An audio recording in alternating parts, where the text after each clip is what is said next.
Jeff and Jeremy in the Morning podcast brought to you commercial free by another podcast. You've subscribed to ours, now subscribe to theirs. It's the Slow County Real Estate Podcast with Hal Swayze. When you're done with this, go listen to something that will actually enrich your life. California DRE 011119111. You remember in the movie, the Titanic, there was the guys down in the boiler room. Boiler? Yeah. Boiler room, not broiler room. Yeah. Boiler room. Boiler. They were down in the boiler room and they were shoveling coal into the belly of the beast. And there was legend and lore surrounding this. And they said that they kept doing it even while the ship was sinking. Like they just kept working. They're just like, okay, we're going to try to save what we can of this ship. Of course, all those people died because they were, as we said before, in the belly of the beast.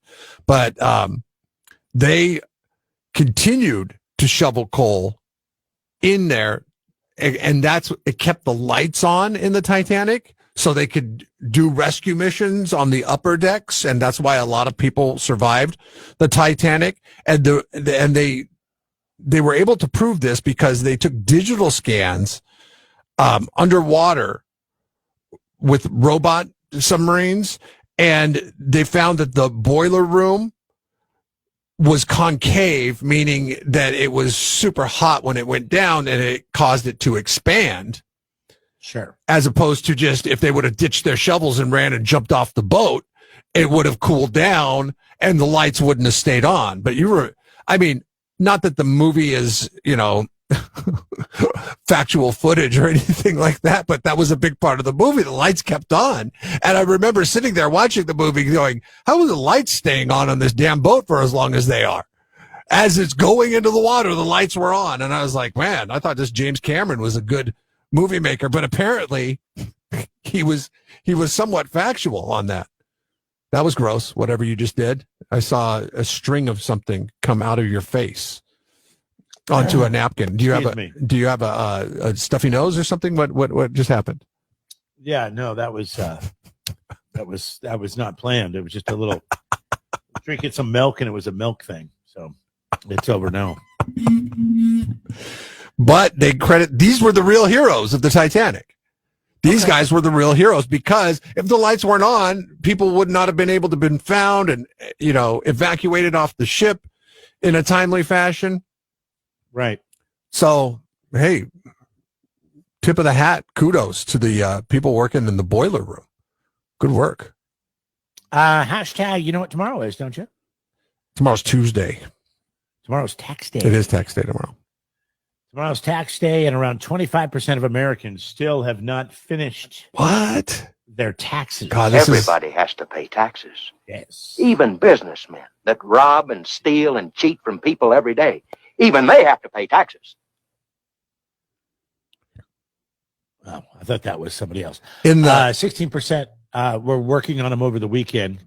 That's what my wife did. She did our taxes this weekend. In a utopian society, there's a lot of talk. Like this is like if the president's plans come full circle to fruition without any problems, that we would never have to pay federal taxes again. I asked my tax. Wouldn't that be nice? I asked my tax guy about that, and he laughed. He said, "That really put him in a bad that would position, never wouldn't it, happen." though? That's one guy who is only going to be employed for 3 years, and there's a lot of people that will make sure that are going to be their complete careers are built on that are going to make sure that taxes always remain in place. Yeah, well, I'm sure that your boy Billy could find another job. Or find a new company. I asked him what he would do. I asked him, I said, what would you do if it did? And he said, there's still enough business taxes that would have to be done in order to keep him afloat. So he'd be totally fine. Oh, good. Well, then we're fine. Let's get rid of it. Wouldn't that be great? No more federal tax. Oh, gosh, so much money goes to federal tax. Today is National Gardening Day. It's also National Dolphin Day.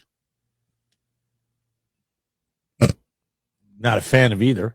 Let's see. Oh, it's also National Look Up at the Sky Day. What a bunch of stupid days. How do these days actually get on a calendar?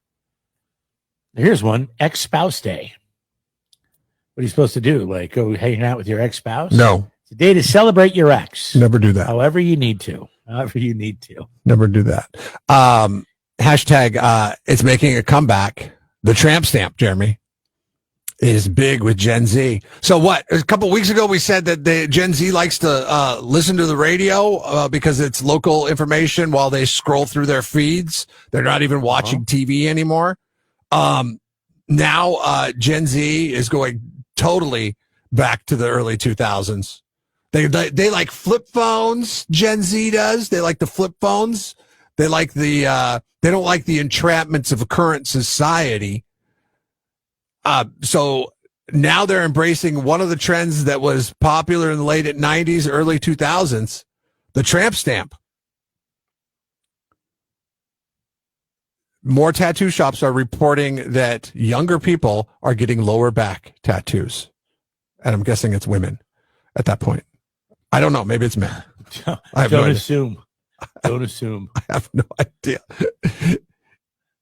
Oh, this is not good. Well, my kids are Gen Alpha, so hopefully this is something that picks up and then falls way off. You know, it gets uncool as fast as it did in the early 2000s. It was about a 5 to 6 year window for the lower back tattoo, right? And then after that, and it was actually after the movie Wedding Crashers that they referred to it as a bullseye. That it was like, okay, that's pretty trashy. And it did the tramp stamp in. Anybody out there got the tramp stamp? 805 text lines, 805 beer text lines, 805-543-3693. Jessica writes in, she says, my brother-in-law has a tramp stamp. What is the drunk tramp stamp of? What is a tramp stamp? It's just a tattoo down there, right? It can be anything. What does it say? He lost the bet. Something happened. No guys getting that lower back tattoo, are they?